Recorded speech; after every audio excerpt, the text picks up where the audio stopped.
Hello, my name is Vaughan, and today we'll be having a comparison between BT and Sky TV. I happen to have both at the moment for a short time, so I thought I'd take advantage of answering a few questions, showing you a few tricks, and answering the ongoing question of how do you fast forward really quickly to without just trundling through at times 10, times 20, times 30. How can you get through a program fast? So we'll be going through that later on, but first just the basics. For those who may be thinking of changing, they might be out of contract or just looking for a new provider. So if you choose Sky, you will get an engineer come to your house and they will put a satellite dish on the side of your house. They will hook it all up for you. They'll connect you to the internet. They'll give you a demonstration. My experience of that was superb. They showed me everything. I was very happy with the service. I knew exactly how to work the program, the remote control. I knew what to do, and then they went and left me on my own. So that was a very good service indeed. With Sky, of course, you get all your channels through the satellite dish. So they are all pretty much crystal clear HD. And any catch-up programs, any box sets, anything like that is accessed through the internet. But it's all set up for you, and it's a very straightforward interface, which we'll look at later on. With BT, I've had BT for just over 1 year. And I have managed to cancel my contract early, even though I had a 2-year contract. But with BT, they just send you a box in the post. I think you can pay for an engineer to come and set it up for you if you're prepared to pay extra. But basically, with BT, you join them, you choose your package, you choose your promotion, and they send you what is now the BT Pro in the post. So you need to hook it all up yourself. Now, you do need a rooftop aerial, the old-fashioned rooftop aerial. I need to change hands, my arm is getting tired. Yes, yeah, so BT TV use the old-style rooftop aerial to access all the free view channels. So all the free channels, they use the aerial, so you do need to have one of them. If not, they will install one out for a cost.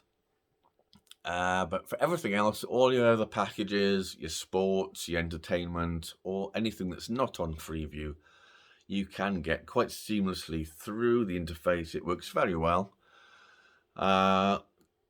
through the internet. So that works quite well. But enough of looking at me. Let's actually have a look at the interface itself. So we'll start with BT. So I'm going to push the little house button, which is just going to be home. And I'll show you what that looks like. So this is the interface. We've got the guide. We've got apps. I've turned off the volume for copyright reasons, if you were wondering. But sorry, so we've got the apps on the top. My TV, which is what we're going to be concentrating on, and various other options down below. But we're going to be looking today at my TV, recordings and watch list. So we'll enter that. Straight away, this is what I have recorded so far. Now, we do sometimes get these things come up saying failed to record, and I'm not really sure why that happens. But maybe the game was called off or scheduling issues, but you will be getting things popping up like that. But most of the time, things do record nicely. You can record 2 things at a time. And that is what the record list looks like. So if we just so if you highlight each program to choose them, if you enter once you've highlighted your program, you basically are playing the program. So if you press the OK button there, that will just play that recorded item. If you want to delete it, and we'll demonstrate that with this that's failed to record, you push the record button to delete, which is unusual, but there we go, that's what they've chosen. So if we push the record button, you don't need to point the remote control at the telly, it's Bluetooth, so that's lovely. So push record, it gives you a bit of a strange option of record series, and I don't know why it says that on deletion, but we will arrow down to delete, and it's gone. As simple as that. Now, speaking of deleting things, remember that BT do not have a deleted programs folder. So once you've deleted a program, it is gone for good. So if you have a file, it's just shown to you by, it shows you've got 3 episodes in that little box there. So we'll open that up, and amazingly all 3 have failed to record. However, we'll use it as an example. No, we won't. We'll find one that has actually got something in it. Here we go. So we've got 5 recordings in this folder. So say, for example, you wanted to delete the Paris Saint-Germain game. You can just come down. Sorry, you would just arrow down to the delete. As you can see, it goes to watch recording or delete just by moving on the arrows. And then, like I say, you don't need to click. You don't need to point your remote control at the telly. You just click the button and delete, and it's gone. And now, if you're not concentrated and you think, oh yeah, nice, I want to watch the Nice game, and then you just happen to push enter again, it's still on delete. So if you accidentally just then pressed, yes, I want to play that match or game or program, and you push delete again, you've deleted it because it stays on delete. So be aware that if you've got a file with several programs in it and you're deleting a few and then you want to watch one, don't forget you need to bring the arrow back up to the show, or move it to watch recording, because it's happened to me a couple of times. I've accidentally deleted something so I wasn't thinking, and that's it. There's no way of getting it back. But if we go to the if you just pop to the TV guide just for one moment, one clever little thing that BT can do, and that is it can go backwards in time on the TV guide. So the blue line is now, so it's just before 4 o'clock. So if you can find that show that you've just accidentally deleted in the past, you might be able to find it that way. Because if we can just demonstrate this just by using BT Sport, and I will go backwards on the arrow. If you can go back a few days, or a few minutes, or a few hours, you might suddenly find, oh, there we go. That was that program I accidentally recorded. I accidentally deleted. So just push enter, OK on that one.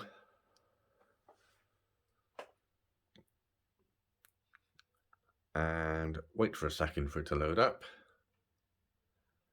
Cleverest thing BT TV can do, you can go back into the past and try and find a program that you might have missed. So if you do accidentally delete a show, there is a possibility that you might be able to go back in time on the TV guide and find it again. So now let's have a look at probably the reason everybody's before we say that, before I go into the fast forwarding, let me just mention the scheduled. We've got recordings watch list and scheduled. Now, not everything that you've got scheduled is in the scheduled folder, which is quite frustrating, really, because sometimes you see you've got, oh, okay, we've got the Cardiff Rugby against the Harlequins game and other things, but you haven't got another game or another program that you wanted to record. So you go into the TV guide and you find out that it is, it does have a little R by it. It is going to record, but it's not in your scheduled list. So that is a little frustrating sometimes. Just thought I'd mention that as an aside. Now then, let's have a look at this fast forwarding issue. Let's choose something that I have watched already. So, Gallagher Premiership. Just enter that once you've chosen it. And as you see, I'll just pause it a second. As you see, it's 129.57. Keeps disappearing. So it's an hour and a half long program. An hour and a half, 90 minutes. So from the beginning, we can start playing this 90-minute program. Now, on the previous box, you had a little button that would just basically fast forward or just jump forward 1 minute, and the back button would jump back 15 seconds. So if you wanted to go forward 30 seconds, you'd have to go forward a minute and then click twice back for your 30 seconds. So it's a bit clunky, but it was quite handy for jumping through adverts, as adverts are usually 4 minutes long. So 4 clicks and then you're through the adverts. Now you have to go times 2 or times 6 times 12 or times 30, which is maximum fast forward. Now, if you want to leap to the middle of that program, if you want to go to about here or there, or if you're watching something like, for example, the Grand Prix, and there's a lot of preamble before that, and you just want to get to the race. You haven't got time to listen to all the beginnings, or you might have a live rugby match you've recorded, or anything really that you just want to get past all the commentary, all the speaking, and get straight to the race. And at the moment, you've just got to wait times 30 for it to plod along until it gets there. Now, obviously, it also goes backwards at the same rate, 6, 12, 30.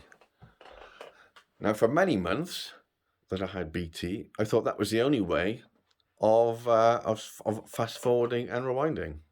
And this was the only TV provider I had at the time.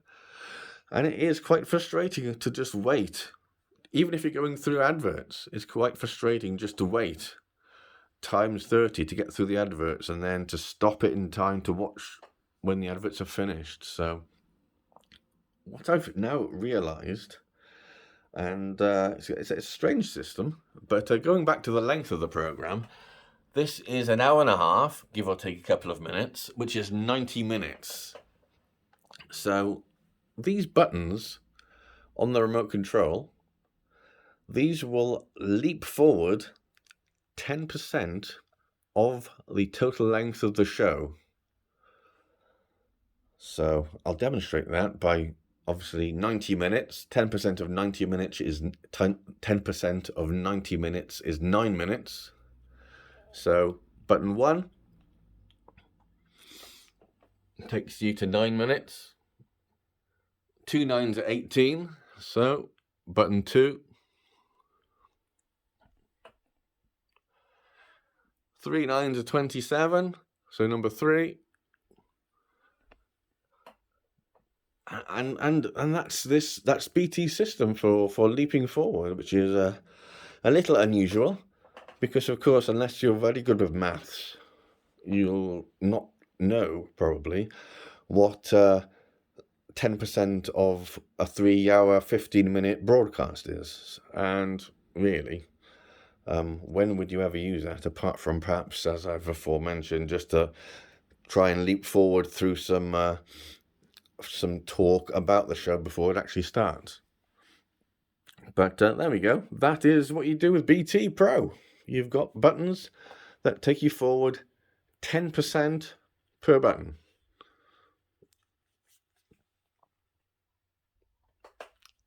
And just one last thing I'll just say about BT TV, just before we move on to Sky, is it does have, or what it appears to have, a voice search button.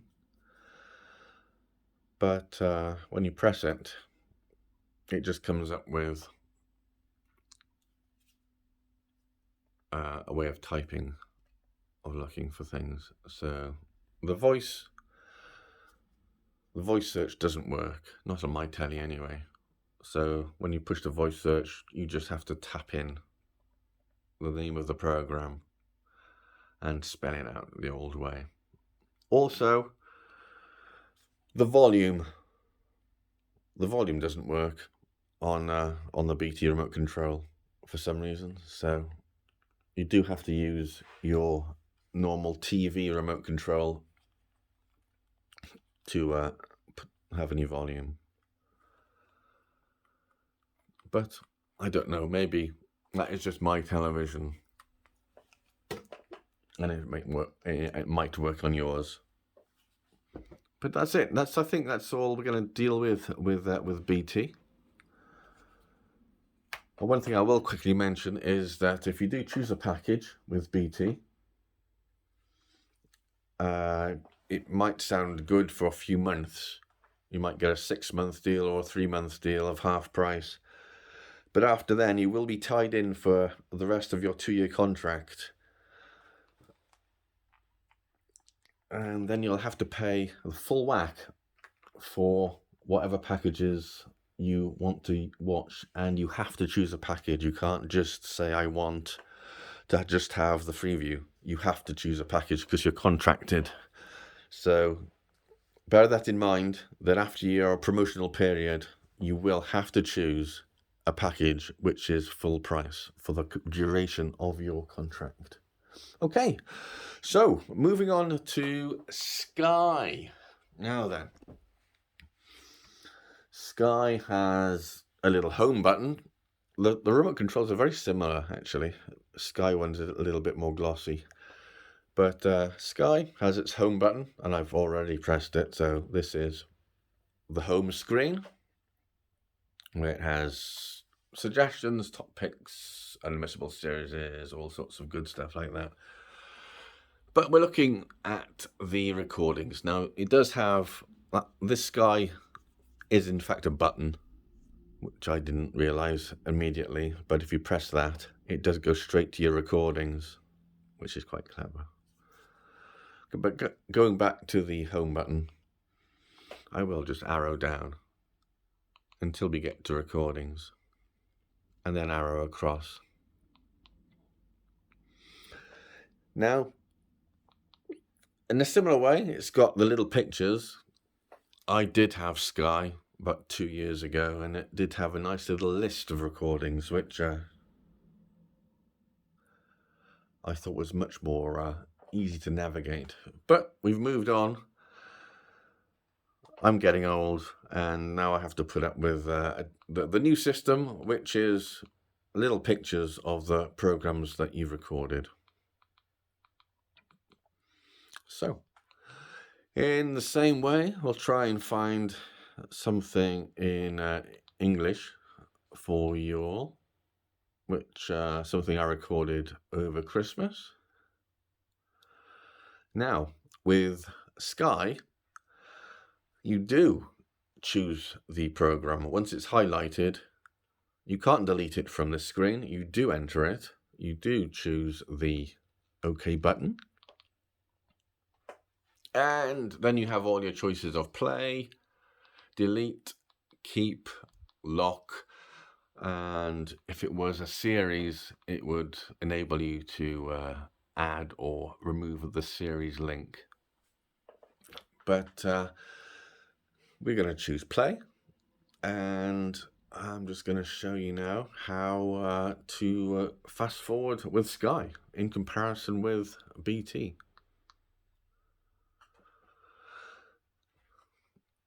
So here we are. Once again, we can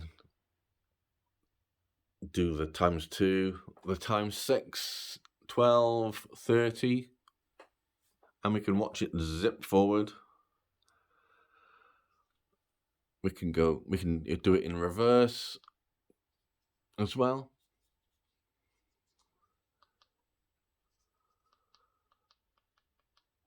To get to the beginning.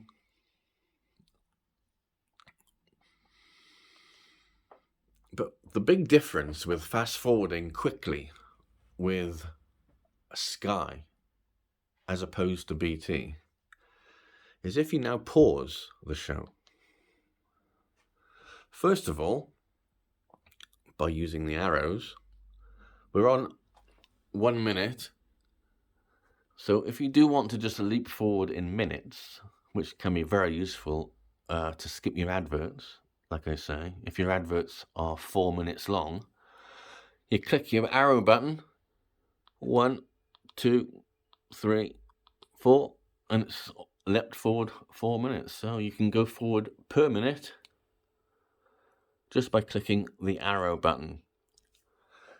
If, as I previously mentioned, if you wanted to get through a load of space, if you wanted to move to about halfway through, or if you're like watching an event that you want to get straight to the match, or you just want to get rid of all the... Sometimes Sky records a bit early and you get a little bit of the previous show and then you have to wait until the actual show starts, or you want to get through the adverts to get to your program or whatever. You can fast forward super fast. All you have to do is to hold your finger on this arrow and you can just fly straight through as fast or as quickly as you like. An hour and a half fast forwarded in a second. So that's impressive.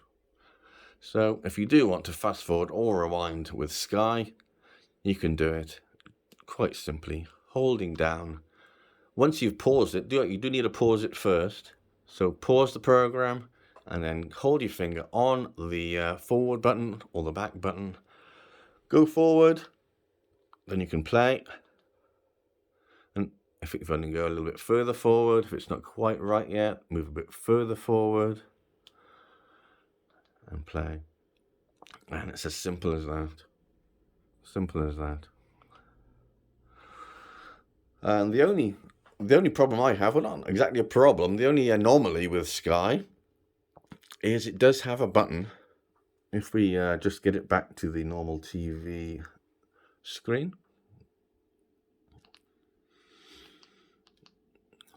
So we got BBC One. Again, volume is down. Volume does work on the Sky, as it did it didn't work on the BT, but the volume does work on the Sky. And we've also got the voice search again, which works very well, and not just with TV shows. You can also get it to load up your apps. So if you want to click it and say YouTube, it'll load up YouTube. Or if you just want to change channel to something else, you can just say channel 4.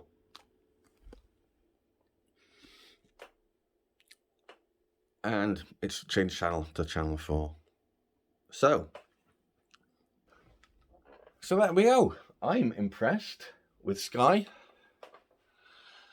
I've not had any problems yet. I've had it for a little while. And hopefully that video has helped you out with a few questions that you might have, or if you were thinking about changing. Any more questions that you have, put it in the comments. Oh, and yeah, just before I go, I'll just show you this slight anomaly. That yes, this button here, just by the Sky button. If you push this, it brings up your sources. So you might have several things plugged into your HDMI slots or other slots that you might have, any sources, any media, if you want to go into your settings into your TV. So by pushing this button, it does bring up your settings, but from there you can't navigate. So I can't go from Sky to BT by pushing left, and that doesn't do anything either. So why do we have this button if we can't actually navigate our way around it? We have to then go back to our TV remote control to then change your source. That's the only criticism I have. That's the only criticism. Well, not even a criticism really, it's more of a question, isn't it? So Sky, if you want to tell me why that button is on your remote control when you can't actually navigate around your sources, let me know. But everything else works perfectly, and I'm delighted with it. So I hope you've enjoyed the video. I hope it's helped you out. I'll see you again soon. Thank you very much. Goodbye.